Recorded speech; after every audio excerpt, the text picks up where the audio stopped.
November 5th, 1944, a train carrying 35 German women slowed to a halt at Camp Pine Grove, Pennsylvania. Each of them clutched small bundles containing their most precious belongings, the only things they truly owned.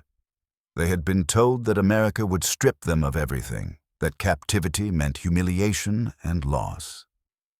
Yet as the train doors opened and American guards greeted them with calm courtesy, the women froze in disbelief. No one touched their things. No one even asked.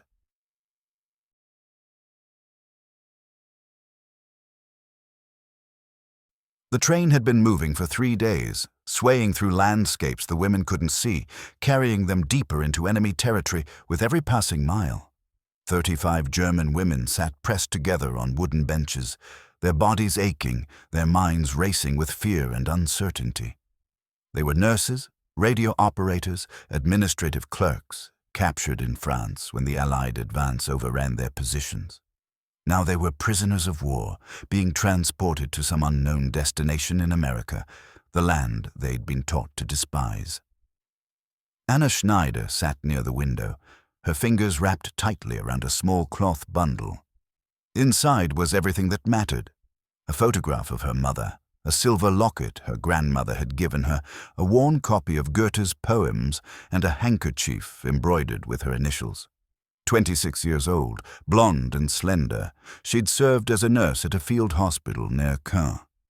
She'd believed in the cause once, in Germany's destiny, in the righteousness of their struggle. But belief was harder to sustain when you spent your days washing blood from surgical instruments and holding dying boys' hands while they cried for their mothers. Across from her, Greta Hoffmann clutched a rosary, her lips moving in silent prayer. Beside her, Liesl Werner stared at the floor, her jaw clenched, refusing to show weakness. They'd made a pact during the Atlantic crossing. Whatever happened, they would remain German. They would maintain their dignity. They would not break.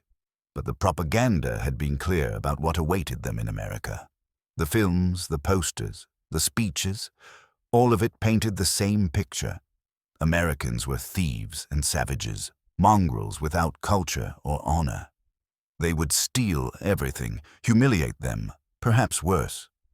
The women had heard stories, whispered in the dark holds of the transport ships, about what happened to female prisoners, about abuse, degradation, cruelty beyond imagination. So they clutched their small bundles, these pathetic collections of memory and meaning, and prepared themselves for the inevitable moment when everything would be taken away. The train whistle blew, sharp and mournful. The rhythm of the wheels began to slow. Through the gaps in the wooden slats covering the windows, Anna caught glimpses of Pennsylvania in early November, bare trees against gray sky, fields harvested and empty, the first hints of winter in the air. It looked nothing like the bombed-out landscapes of Europe. It looked peaceful, impossibly untouched by war. "We're stopping," someone whispered in German. The train lurched to a final halt. Silence fell over the car, heavy and terrible. This was it, the moment they'd been dreading. Anna's fingers tightened around her bundle until her knuckles went white. Beside her, Greta's prayers grew more urgent. Even Liesel's stoic mask cracked slightly, fear flickering in her eyes. Footsteps approached outside. The sound of locks being opened, and then, flooding the car with cold November light, the doors slid open. American soldiers stood on the platform, their uniforms clean and pressed, their weapons held casually rather than threateningly. One of them, a sergeant with graying hair and tired eyes, stepped forward and spoke in accented but understandable German. "Welcome to Camp Pine Grove. Please exit the train in an orderly fashion. Collect your belongings and form a line on the platform." The women didn't move. They sat frozen, waiting for the other shoe to drop, for the facade of politeness to crack and reveal the brutality beneath. Anna's heart hammered in her chest. Her bundle felt suddenly heavy, as if it contained all the weight of everything she was about to lose. The sergeant waited patiently, then spoke again, his tone gentler. "Please, We know you're tired. We know you're afraid, but no one here will harm you. You have my word." Slowly, hesitantly, the first woman stood. Then another. Then Anna found herself rising too, her legs shaky, her bundle clutched against her chest like a shield. The women filed out of the train car, blinking in the daylight, their breath forming clouds in the cold air. And then they waited for the guards to demand their belongings, waited for the searches, the confiscations, the systematic stripping away of identity that prisoners of war were supposed to endure. But the sergeant simply gestured toward a pathway leading into the camp. "This way, please. We'll get you processed and settled. It's been a long journey." No one reached for their bundles. No one even looked at them with interest. The guards' hands stayed on their rifles, not on the women's possessions. Anna glanced at Greta, whose eyes were wide with confusion. Liesel's mouth had fallen slightly open. Around them, the other women stood paralyzed by the disconnect between expectation and reality. "Sie nehmen nichts," someone whispered behind Anna. "They're not taking anything." The words rippled through the group like a shockwave. Could it be true? Was this some kind of trick, some elaborate psychological torture designed to make them drop their guard before the real cruelty began? But the guards simply waited, patient and professional, as if transporting female prisoners was the most ordinary thing in the world, and respecting their meager belongings was a matter of course, rather than an act of unprecedented mercy. Camp Pine Grove stretched before them. Wooden barracks arranged in neat rows. Gravel paths swept clean, American flags snapping in the wind. Smoke rose from chimneys, carrying the scent of cooking, something rich and savory that made Anna's empty stomach clench with hunger. In the distance, she could see other prisoners moving about, and beyond the barbed wire fence, the Pennsylvania countryside rolled away in gentle hills covered with bare trees. It looked nothing like a place of suffering. It looked almost ordinary. One of the women couldn't contain herself any longer. Inge Mueller, a clerk from Hamburg with nervous hands and a habit of speaking before thinking, stepped forward and addressed the sergeant in halting English. You do not want to." She gestured to her bundle, her face a mixture of confusion and suspicion. The sergeant looked genuinely puzzled. "Want what?" "Our things. She struggled for the English word, then switched to German. "Unsere Sachen. You don't confiscate." Understanding dawned on the sergeant's face, followed by something that might have been sadness. He shook his head slowly. "No, miss. Those are your personal effects. They belong to you. We have no reason to take them." The translator, a young corporal who'd grown up speaking German at home, repeated the words for those who hadn't understood, and the reaction was immediate and visceral. Several women gasped. One began to cry quietly. Greta clutched her rosary so tightly the beads dug into her palms. Anna felt something shift inside her chest, some fundamental assumption about the world cracking and reforming into a new, unfamiliar shape. The propaganda had been so certain. The Americans were supposed to be barbarians, thieves, cruel and unpredictable. Yet here they stood, these enemy soldiers, treating German prisoners with a courtesy that Anna hadn't always seen German soldiers extend to their own people. "They're lying," Liesel muttered, her voice tight with denial. "It's a trick. They'll take everything once we're inside." But even as she said it, doubt flickered across her face. Because what kind of trick was this? What purpose did it serve to pretend respect if cruelty was the ultimate goal? The sergeant must have sensed their disbelief because he spoke again, his voice carrying a weight of sincerity that was hard to fake. "Ladies, I understand you've been told many things about America, about how we treat prisoners. I can't speak to what you were told, but I can tell you what will happen here. You'll be assigned barracks. You'll be given 3 meals a day. You'll have work details, recreation time, and male privileges. You'll be treated according to the Geneva Convention, with dignity and respect. That's not a trick. That's just how we do things." The Geneva Convention.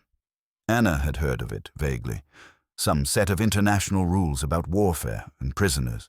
But she'd never imagined it might actually mean something, that it might be more than just words on paper.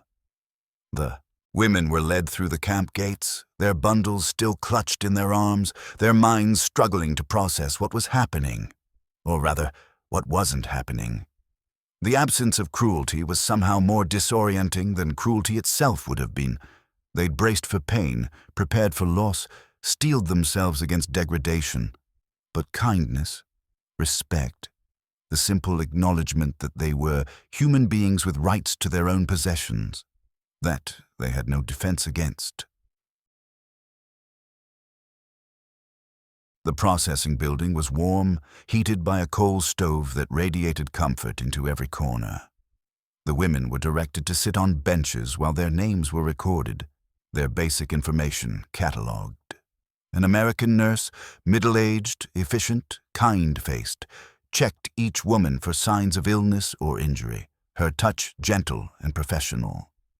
Anna sat clutching her bundle, watching everything with wide eyes. The Americans moved with calm efficiency, no anger or hostility in their bearing. They spoke to each other in relaxed tones, occasionally laughing at some private joke. One young private offered water to the women, passing out tin cups with a shy smile. Another draped a blanket over the shoulders of an older prisoner who was shivering in the November cold. Small gestures, ordinary kindnesses, the sort of thing human beings did for each other when they remembered that beneath uniforms and nationalities, everyone was just trying to survive. Greta leaned close to Anna and whispered, "Das verstehe ich nicht." I don't understand this. Anna didn't either. But she was beginning to suspect that understanding would require letting go of everything she'd been taught to believe. And that was terrifying in ways that captivity itself was not. When it was Anna's turn to be processed, she stood before a bored-looking corporal with a clipboard and gave her name, rank, and service number. He wrote it all down without comment, then looked up at her bundle. "You'll want to hold on to that," he said through the translator. "Personal effects stay with you. Keep them in your footlocker once you're assigned a bunk." "You're not going to search for it?" Anna asked, the question escaping before she could stop herself. The corporal looked confused.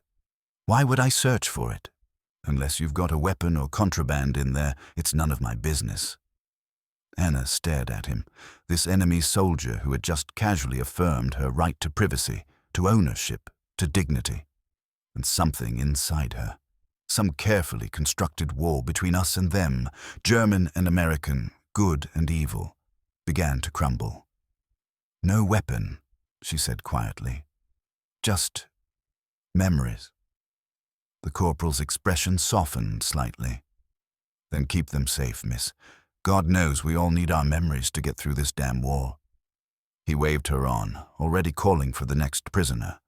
And Anna moved away, her bundle still clutched in her arms, her worldview fundamentally shaken by the simple act of being treated like a human being.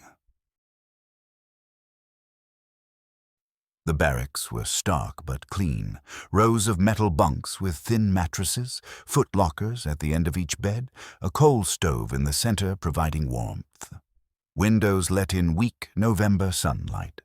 The floor had been swept recently, and someone had placed small bunches of dried flowers, goldenrod and asters, in tin cans on the windowsills. A small gesture toward beauty in a place designed for containment. The women filed in silently, each choosing a bunk, moving with the cautious uncertainty of people waiting for the trap to spring. Anna selected a lower bunk near the stove and sat down carefully, testing the mattress. It wasn't comfortable, but it was better than the floors she'd slept on during the retreat, better than the hold of the transport ship. She placed her bundle on the footlocker, then opened it slowly, as if checking to make sure everything was still there. The photograph of her mother stared back at her, frozen in time, a young woman with Anna's eyes, smiling in a garden that no longer existed. The silver locket, the Goethe, the handkerchief, all there, all untouched, all still hers. Around the barrack, Other women were doing the same, checking their possessions, reassuring themselves that they hadn't been robbed, that this wasn't some elaborate dream. The relief was palpable, a collective exhale of breath held too long. Inga Mueller, the nervous woman from Hamburg, started to laugh. It began as a giggle, high and slightly hysterical, then grew into full-bodied laughter that bent her double. "They didn't take anything," she gasped between laughs. "Sie haben nichts genommen. We were so afraid, and they didn't take anything." Her laughter was contagious. Soon others were joining in, the sound filling the barrack. Not quite joy, but something close to it. Relief mixed with disbelief. Tension releasing in waves of near-hysterical mirth. Even Liesel cracked a smile, though she tried to hide it. Only Greta didn't laugh. She sat on her bunk, rosary still clutched in her hands, tears streaming down her face. "Why?" she whispered. "Why are they being kind?" It was the question they were all thinking, the question that would haunt them through the days and weeks to come. Because kindness from the enemy didn't fit the narrative. It disrupted everything they'd been taught about who the good people were and who the bad people were. It suggested that maybe, just maybe, the world was more complicated than propaganda allowed, that human decency could cross enemy lines, that the Americans weren't monsters and perhaps never had been. And if that was true, what did it say about everything else they'd believed, about the war, about the cause, about the rightness of their own nation's actions?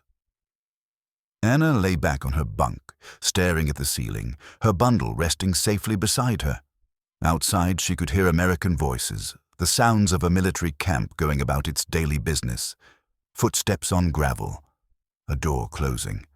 Someone whistled a tune she didn't recognize. No one had taken her things.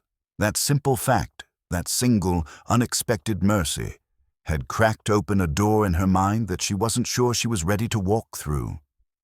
Because on the other side of that door lay uncomfortable truths, moral reckonings, and the terrible possibility that she'd been wrong about everything. The propaganda had promised cruelty. Instead, she'd received humanity. And somehow that was more devastating than any brutality could have been.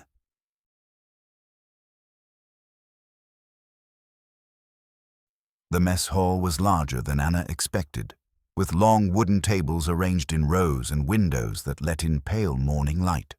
The women filed in at 7 o'clock sharp, still uncertain, still waiting for the illusion of kindness to shatter. But what greeted them was something they hadn't experienced in months.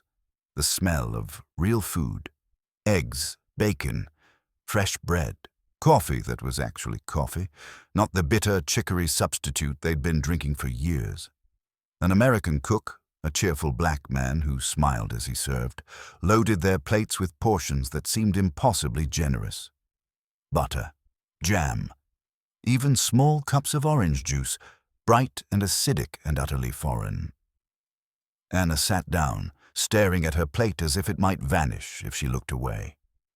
Around her, the other women did the same, their forks hovering uncertainly over the food. Greta made the sign of the cross before eating. Liesel picked up her fork with an expression of deep suspicion, as if the eggs might be poisoned. "Das ist zu viel," Inga whispered. This is too much, but it wasn't a trick. The guards ate the same food at nearby tables, laughing and talking among themselves. No one watched to make sure the women were grateful. No one demanded thanks or subservience in exchange for the meal. It was just breakfast. Ordinary, abundant, American breakfast. Anna took her first bite of eggs and nearly moaned. Real eggs, cooked with butter, seasoned with salt and pepper. She hadn't tasted anything this good since before the war, before the rationing, before everything became grey and scarce and desperate. Around the table, similar reactions rippled through the group. Eyes widened, small sounds of pleasure escaped despite attempts at dignity. One woman actually laughed, a sound of pure disbelief. "They feed their prisoners better than Germany feeds its soldiers," someone muttered in German. The observation hung in the air, uncomfortable and undeniable.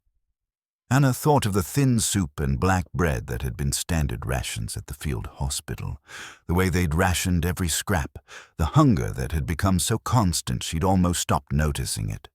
And here, in captivity, in enemy hands, she was eating eggs and bacon and fresh bread with butter. The cognitive dissonance was almost physical, a pressure building behind her eyes. Nothing made sense anymore. The world had inverted, and she didn't know how to orient herself in this strange new reality where enemies fed you better than your own country had. After breakfast, work details were assigned. Anna found herself on laundry duty with Greta and 4 other women, supervised by a young corporal named Danny Thompson. He was from Tennessee, 22 years old, with an easy smile and patience that seemed inexhaustible. He demonstrated the American washing machines, huge metal drums that filled with hot water and agitated the clothes mechanically.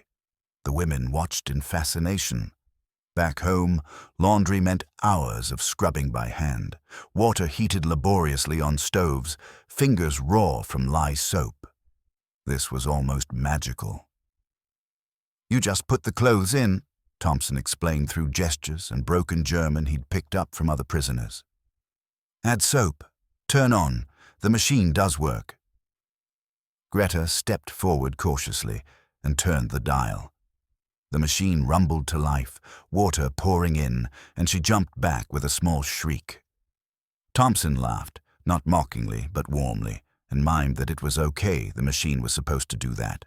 Within an hour, the women were joking about it, calling the machines Donnermaschinen, thunder machines, and competing to see who could load theirs fastest. Thompson watched with amusement, occasionally correcting their technique, but mostly letting them figure it out themselves.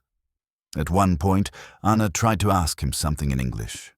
"This machine, very—" She gestured helplessly, searching for the word. "Loud," Thompson suggested. "Yeah, loud, very loud."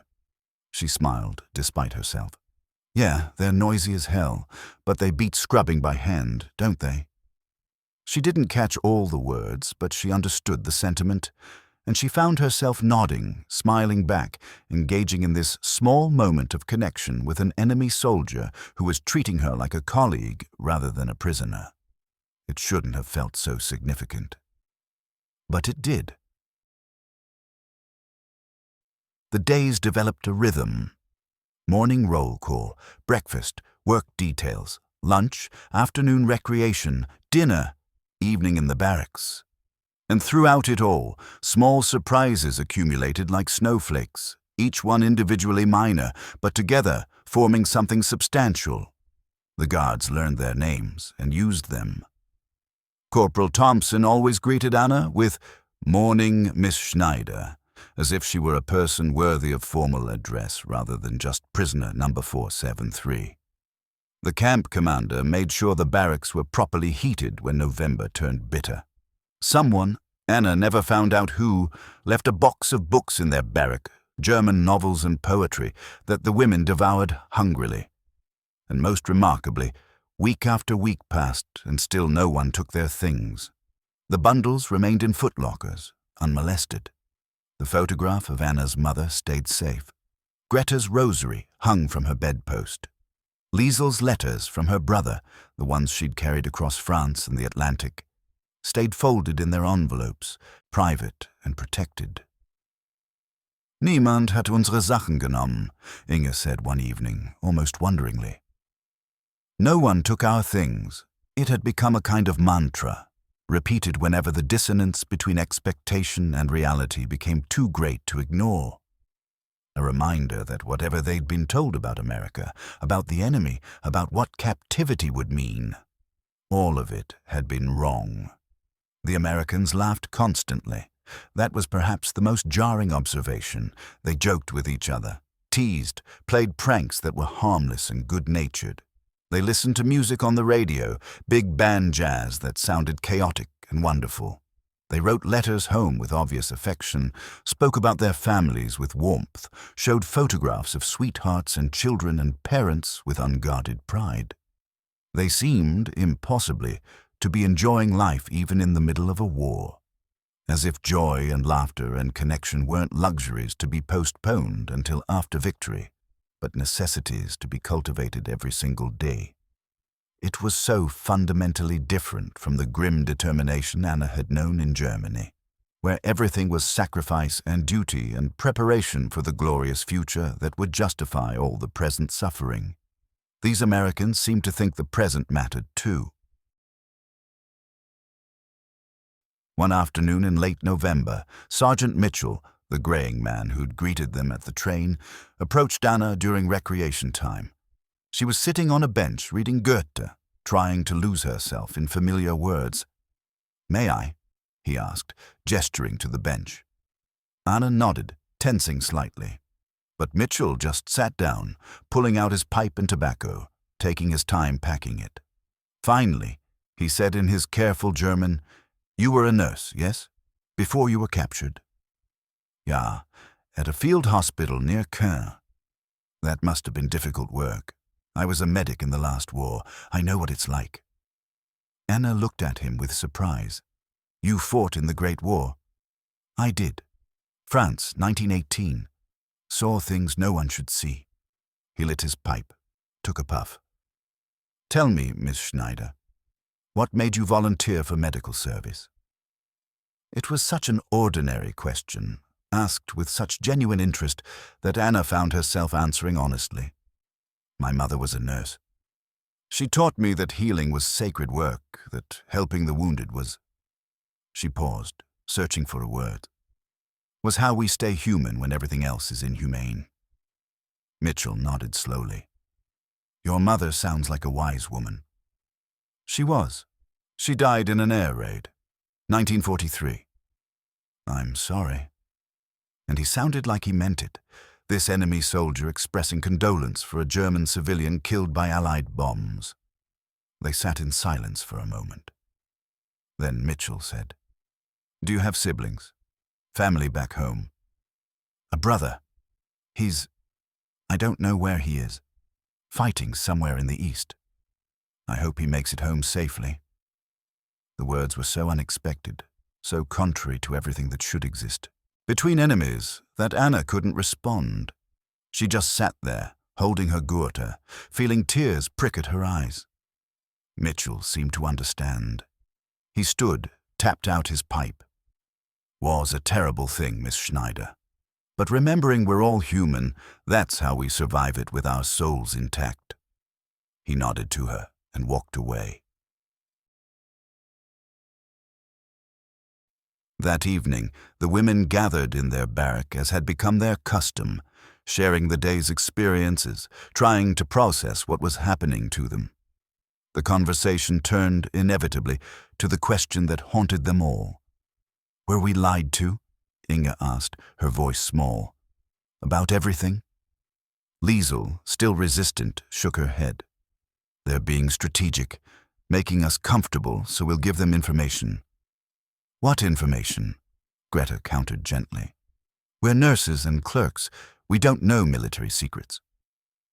"Then it's psychological warfare, making us doubt our country, our what?" Anna interrupted, surprising herself with the sharpness in her voice. "Our belief that Americans are monsters. Liesel, look around. They've fed us, heated our barracks, respected our belongings, learn our names, treated us like human beings. If that's psychological warfare, it's working because it's true. They are treating us like human beings." Silence fell over the group. Outside, someone was playing a harmonica, a melancholy tune that drifted through the November night. "My father," Anna continued, quieter now, "told me that Germans were the superior race, that we had a duty to remake the world, that our enemies were weak and decadent and deserving of conquest." She looked around at the other women. "But I've seen more humanity here, in this prison camp, than I saw in the last year of serving my country. So yes, Inga, I think we were lied to. About many things." Greta was crying softly, her rosary clutched in her hands. Liesel's jaw was clenched, but she didn't argue. and the other women sat with their own uncomfortable realizations, feeling the foundations of their worldview crack and shift beneath them. "What do we do?" someone whispered. "If everything we believed was wrong, what do we do?" No one had an answer. But as Anna lay in her bunk that night, listening to the familiar sounds of the camp settling into sleep, she thought about Sergeant Mitchell's words. "Remembering we're all human, that's how we survive it with our souls intact." Perhaps that was the answer. Perhaps surviving this war, this captivity, this devastating revelation that they'd been wrong about so much. Perhaps it all came down to choosing humanity over ideology, connection over certainty, truth over comfortable lies. Her bundle sat in her footlocker, untouched and safe. No one had taken her things, and that simple mercy had opened a door to possibilities she was only beginning to understand. Outside, the harmonica played on, its melody carrying across the camp like a question waiting to be answered. December brought snow to Camp Pine Grove, transforming the compound into something almost peaceful. Anna stood at the barrack window, watching fat flakes drift down, remembering childhood winters in Bavaria when the world turned white and clean. Behind her, Greta was teaching Corporal Thompson a Christmas carol in German, his Tennessee accent mangling the words in ways that made everyone laugh. The laughter came easily now. That was perhaps the strangest transformation of all, how quickly joy had replaced fear, how naturally friendship had grown in soil that should have been barren. "Your turn," Thompson said, gesturing to Anna. "Teach me another one." She joined them by the stove, and soon half a dozen women were singing Stille Nacht, while Thompson attempted to follow along. His earnestness was endearing, his mistakes harmless. When he finally got through a verse without stumbling, the women applauded, and he took an exaggerated bow. "My mama would be proud," he drawled, her son, singing German Christmas songs with actual Germans. "What would she think?" Greta asked carefully. "About you being kind to us?" Thompson's smile faded slightly, replaced by something more thoughtful. "She'd think I was doing the right thing. Mama always said there's no excuse for cruelty, war or no war. Said the measure of a man isn't who he fights, but how he treats folks when he's got power over them." The words settled over the group like the snow outside, gentle, accumulating, transforming the landscape. The library project began almost by accident. Sergeant Mitchell mentioned that the camp's collection of German books was disorganized, and Anna offered to help. Within days, it had become a joint effort involving half the women prisoners and several guards who were learning German or simply wanted something constructive to do. They worked in what had been a storage room, sorting volumes by subject and author, repairing torn pages, creating a catalog system. Lieutenant Harris, the camp's education officer, provided supplies and guidance. Corporal Thompson built new shelves. Even the gruff mess sergeant McKinley donated time helping move heavy crates. Anna found herself working beside Lieutenant Harris, discussing the relative merits of Schiller versus Goethe, while they catalogued poetry. He'd studied German literature at university before the war, spoke the language beautifully, and treated the books with reverence that matched her own. "This one," he said, holding up a battered copy of Faust, "probably saved someone's life once. Something to hold on to when everything else was falling apart." "Like my Goethe," Anna said quietly. "The one I brought with me. The one we didn't confiscate." She met his eyes. "Yes, the one you didn't confiscate." Harris smiled sadly. "War makes monsters of us if we let it, Miss Schneider. The books remind us we don't have to let it."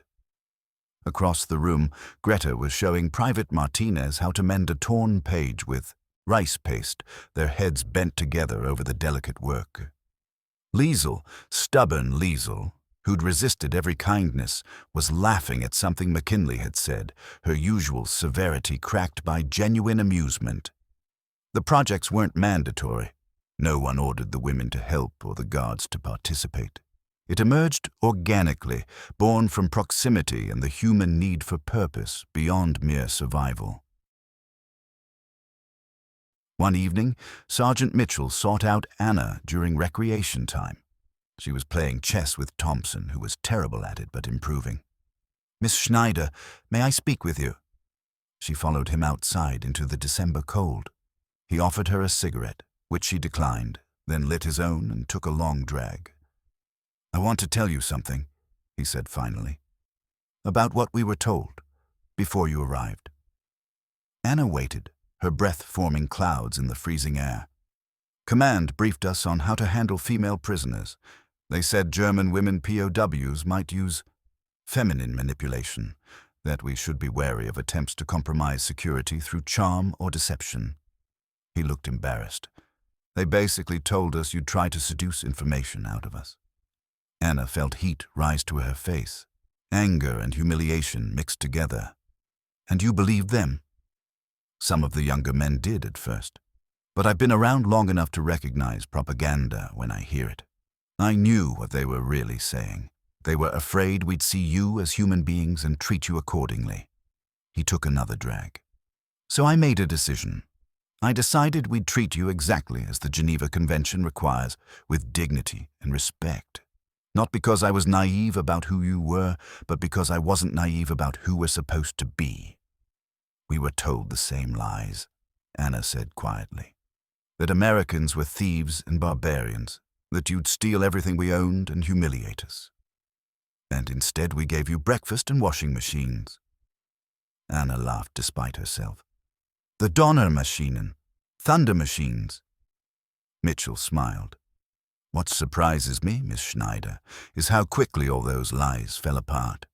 On both sides. You expected monsters and found men. We expected manipulators and found nurses who just wanted their photographs kept safe.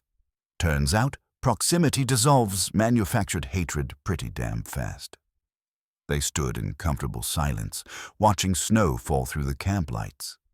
Finally, Anna said, "I was wrong about many things, Sergeant. About America, about the war, about what makes people good or evil. But I think I was most wrong about believing ideology mattered more than humanity. That's what propaganda does. Makes abstractions seem more real than the person standing in front of you. How do we fight it? How do we make sure people don't believe these lies again?" Mitchell ground out his cigarette.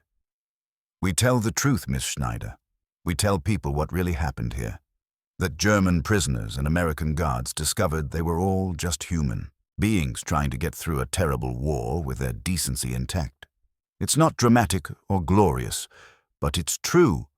And sometimes truth is the most radical thing there is." Christmas arrived with unexpected celebration. The guards decorated the mess hall with pine branches and paper snowflakes. Someone produced a small tree. The cook prepared a feast that included roasted chicken, mashed potatoes, vegetables, and even pie, luxuries that made several women cry. After dinner, there was music. Sergeant Mitchell played harmonica while Private Johnson accompanied on guitar. The songs were American, Silent Night in English, Jingle Bells. Tunes Anna didn't know but found herself humming along to anyway. Then Greta stood and sang O Tannenbaum in her clear soprano, and the other German women joined in, their voices blending in harmony that transcended language and nationality.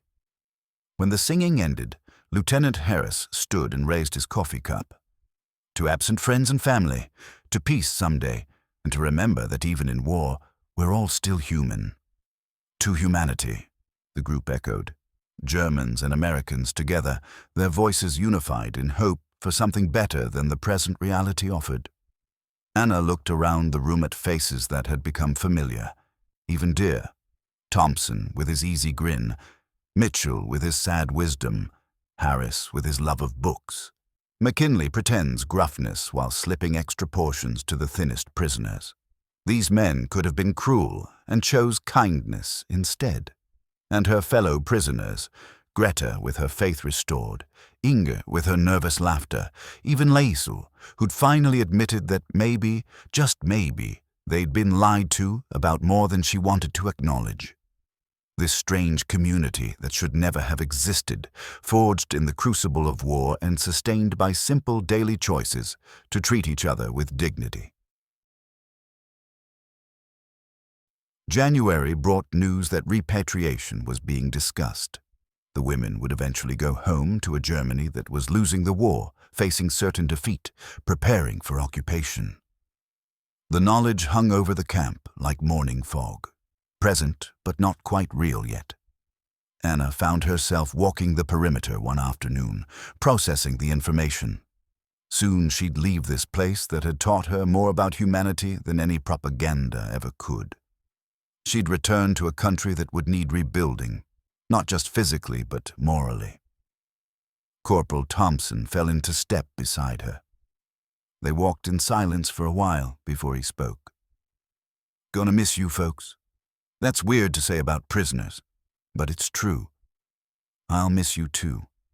Miss all of this." She gestured at the camp, which is even stranger to say about captivity. "You know what the crazy thing is? Y'all taught us as much as we taught you. Maybe more. We learned that enemy soldiers are just regular people caught up in something bigger than themselves. That humanity doesn't stop at borders. That kindness is always a choice, and choosing it matters. We learned that everything we were told about America was a lie designed to make us hate you. That propaganda works best when people never meet the ones they're supposed to despise." They reached the corner of the fence and turned back. Thompson said, "What'll you do? When will you go home?" "Tell the truth. About what happened here. About what we learned." Anna smiled slightly.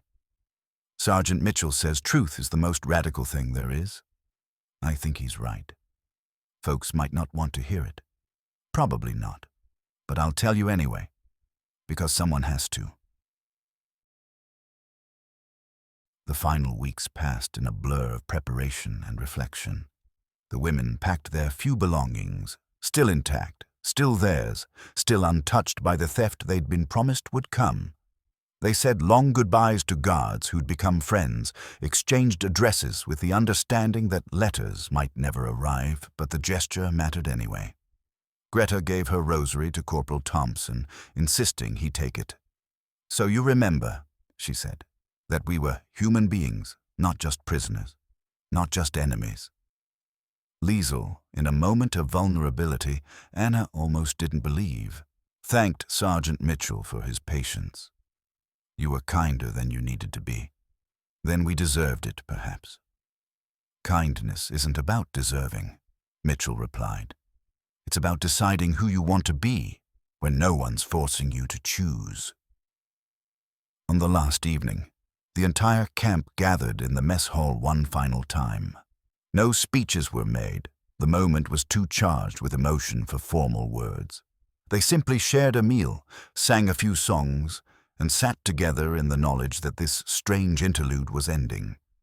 Anna looked around the room, memorizing faces, cataloguing moments that would matter for the rest of her life. She thought about the bundle she'd clutched so desperately when she arrived, certain it would be stolen. She thought about the breakfasts and the washing machines and the library they'd built together.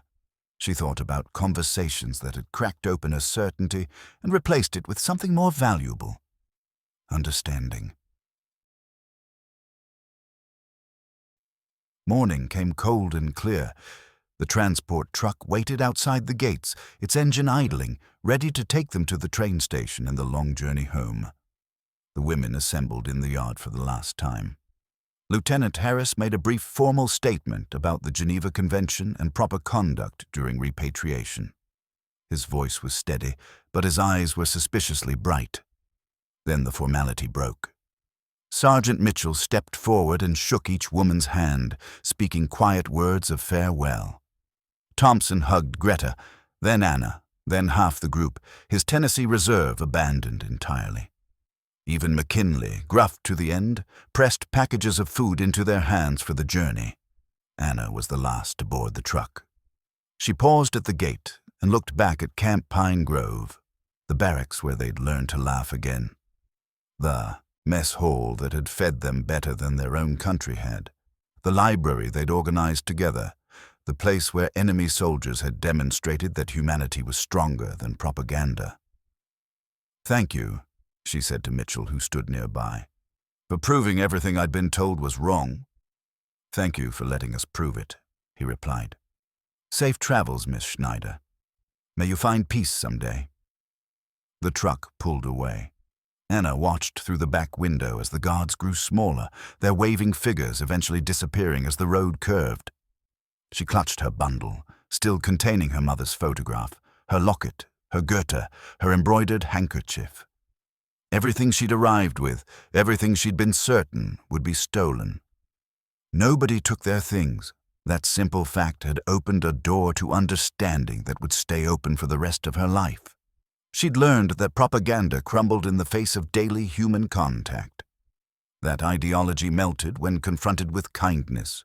That the supposed enemy could demonstrate more decency than one's own side had promised. The war would end soon. Germany would lose, surrender, face the consequences of its choices. The future was uncertain and probably painful.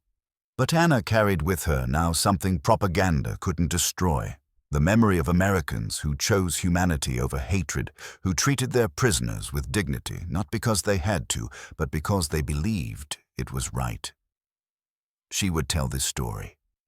When the war ended and people asked about her captivity, she would tell them the truth. Not the comfortable lies about enemy cruelty, but the uncomfortable truth about enemy kindness. She would tell them about washing machines and libraries, about Christmas carols sung in 2 languages, about the sergeant who said kindness wasn't about deserving. She would tell them that nobody took their things, and in that small mercy lay a revolution of understanding.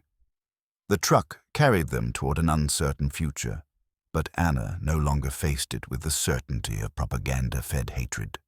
She faced it with something more valuable, the knowledge that humans could choose to be decent even when war gave them permission to be cruel. That connection was possible even across enemy lines. That truth, however uncomfortable, was always worth speaking. Camp Pine Grove receded into the distance, but its lessons traveled with her.